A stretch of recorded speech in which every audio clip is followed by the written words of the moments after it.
ഞാൻ വിപിൻ സ്പ്ലെൻഡോ ന്യൂസിലാൻഡ്. ഇന്നത്തെ ഈ ഒരു വീഡിയോയുടെ ഒരു ഇമ്പോർട്ടൻസ് എന്നുണ്ടെങ്കിൽ ഒത്തിരി പേര് കൺഫ്യൂസ്ഡ് ആയിട്ട് നിൽക്കുന്നുണ്ട്. നഴ്സിംഗ് കഴിഞ്ഞവര്, അതായത് ന്യൂസിലാൻഡിൽ ഇപ്പോഴത്തെ പുതിയ ക്രൈറ്റീരിയ 1800 അവേഴ്സ്, അതായത് 1 ഇയർ എക്സ്പീരിയൻസ് മതി. അപ്പോൾ ഒത്തിരി പേര് ചോദിക്കുന്ന ചോദ്യം, ന്യൂസിലാൻഡിൽ വന്ന് ജോലി കിട്ടും, ഇപ്പോഴും പഴയ പ്രതിസന്ധി തന്നെയാണോ എന്ന് ഒത്തിരി സംശയിച്ച് നിൽക്കുന്ന ആൾക്കാരുണ്ട്. ഞാൻ ഇത്ര പറയുന്നുള്ളൂ, ഈ പ്രതിസന്ധി എന്ന് പറഞ്ഞാൽ എന്നും ഒരുപോലെ ഇരിക്കത്തില്ല. ഇപ്പൊ പണ്ട് നമ്മുടെ കേരളം എങ്ങനെയായിരുന്നു? നമ്മുടെ കേരളത്തിലുള്ള എവിടെ ചോദിച്ചാലും ഗൾഫ് കൺട്രിയിൽ. ഇപ്പൊ അങ്ങനെയാണോ? ഇല്ല. UK, ന്യൂസിലാൻഡ്, ഓസ്ട്രേലിയ, പോളണ്ട്, ഇങ്ങനെ ഒത്തിരി സ്ഥലങ്ങൾ നിങ്ങൾ കേൾക്കുന്നത്. എന്താണ്? സാഹചര്യം മാറി എന്നതുപോലെ തന്നെ ഇവിടെ ജോലി കിട്ടാത്തതിന്റെ ഈ പ്രതിസന്ധി എന്നും ഒരുപോലെ ഇരിക്കത്തില്ല എന്ന് നിങ്ങൾ മനസ്സിലാക്കുക.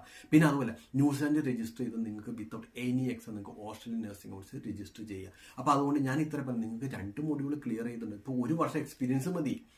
നിങ്ങൾക്ക് 2 മൊഡ്യൂൾ ക്ലിയർ ചെയ്തിട്ടുണ്ട്. നിങ്ങൾ ധൈര്യമായിട്ട് നിങ്ങൾ പ്രോസസ്സിംഗ് സ്റ്റാർട്ട് ചെയ്യുക. അപ്പൊ അതിനുവേണ്ടി നമ്മുടെ CGFNS, അത് മുമ്പത്തെ ഒരു വീഡിയോ നിങ്ങൾ കണ്ടോ,